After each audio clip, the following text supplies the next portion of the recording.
Your excellency governor of Maharashtra, सारे guests और मेरे सारे पंजाबी भाइयों और बहनों। नहीं, सारे भाई बहन नहीं, मैं शादीशुदा नहीं हूं तो सारे भाई बहन नहीं हो सकते अभी तक। खैर, आज मैं मेरा बड़ा सौभाग्य समझता हूं कि मैं इस अवसर पर बात कर सकता हूं आपके साथ ग्लोबल पंजाबी एसोसिएशन। और खुराना साहब किधर है? क्या आप कह रहे हैं ग्लोबल पंजाबी एसोसिएशन है? यहाँ तो सब मेरे अपने दिख रहे हैं, महाराष्ट्र से सब दिख रहे हैं।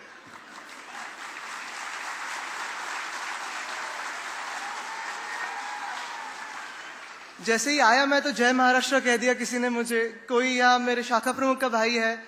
ये तो चलते रहता है। और जैसे मैंने पहले भी आपसे कहा कि जब मैं नांदेड़ जाता हूँ तब वहाँ की गुरुद्वारा हाजुर वहीं जाता हूँ, तख्त हजीर साहिब वहाँ जाता हूँ, और सब जो अपने हैं वो मुझसे मिलते रहते हैं। तो मुझे नहीं लगता कि यहाँ मैं कुछ अलग समझ रहा हूँ खुद को। मैं अपना सब आपको अपना मान रहा हूँ, हाँ कि ना?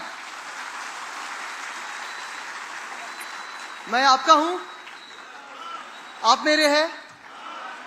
धन्यवाद। लेकिन बहुत अच्छा लगा आज डांस देखते हुए, भांगड़ा देखते हुए, एक सेलिब्रेशन का मोड, एक मौका काफी अच्छा आया।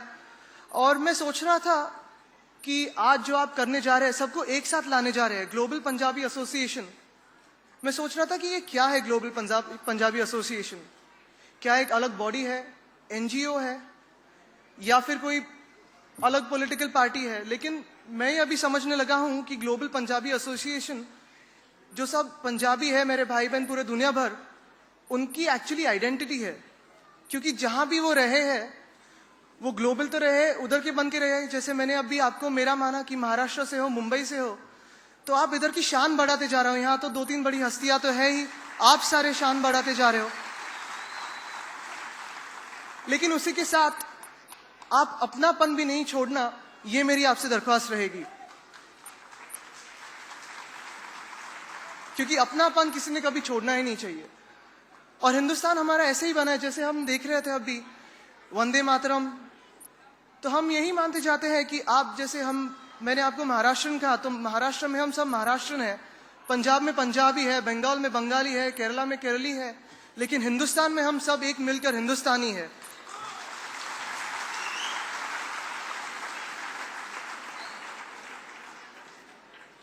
गवर्नर साहब, won't take much of your time, लेकिन मैं सिर्फ 1-2 किस्से आपको सुनाना चाहता हूं मेरे खुद के। कहते हैं कि पंजाबी दिल एकदम, जैसे हमने देखा सोल्जर जैसे होता है। भगत सिंह के हमने बलिदान देखे हैं। आज भी अगर आर्मी में देखे जाए तो सबसे बड़ा है कि पंजाबियों का भी बलिदान है उसमें, आर्म फोर्सेस में। लेकिन मैंने वो पंजाबियों का पिघलता दिल भी देखा है और महसूस किया है।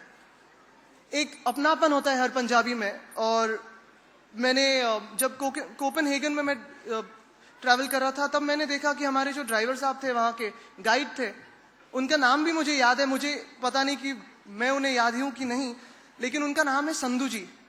50-60 साल के रहे होंगे। और हम कोपेनहेगन में थे, मैं 10 साल का बच्चा, मेरा भाई 4 साल का, और एयरपोर्ट की तरफ जा रहे थे।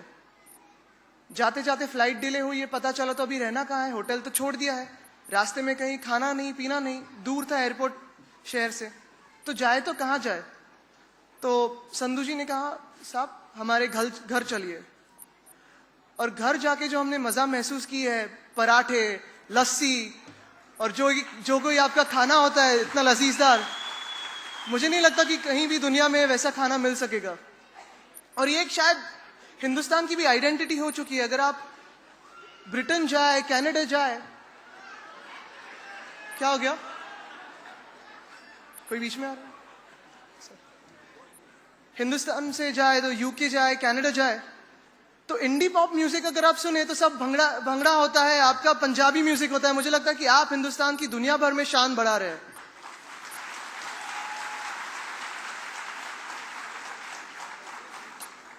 एक दूसरा किस्सा मुझे याद आता है, और मेरे दादाजी ये मुझे अक्सर कहते रहते हैं कि जब 84-85 का तो समय आपको याद होगा, काफी कठिन समय था पूरे पंजाबी कौम के लिए, सबकी निगाहें उन पे थी।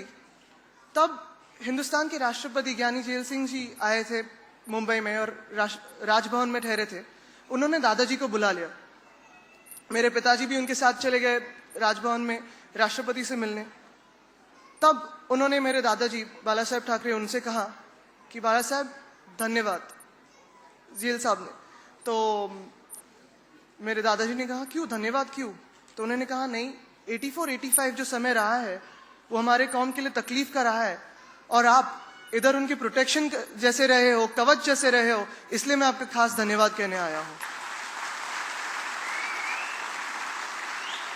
कि उस समय जब पूरे देश में एक लहर चल रही थी उसके खिलाफ अब खड़ा रहकर सिखों का प्रोटेक्शन जिसने किया होगा तो वो शिवसेना ने किया है महाराष्ट्र में। ये मुझे गर्व की बात है। अभी मैं ज्यादा कुछ नहीं कहूंगा, लेकिन खुराना साहब यहाँ बैठे हैं और उनसे मैंने एक वचन लिया है, एक प्रॉमिस लिया है। खुराना साहब आप वापस सोच लीजिए, क्योंकि मैं प्रॉमिस करते उनको छोड़ता नहीं हूं।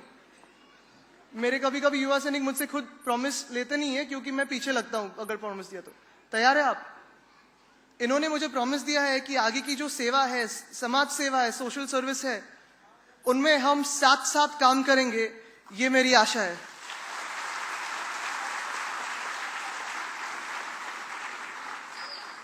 आज जो युवा पीढ़ी यहाँ बैठी है उनको भी मैं अपील करूंगा कि जिसको भी समाज सेवा करनी है, आगे कुछ देश को लेके जाना है, तो साथ में आए। मैं पूरे तहे दिल से धन्यवाद कहूंगा पंजाबी एसोसिएशन का, और ये भी कहना चाहूंगा कि अगर आपको कुछ भी कभी भी जरूरत हो तो मैं यहीं हूं, आपके साथ हूं।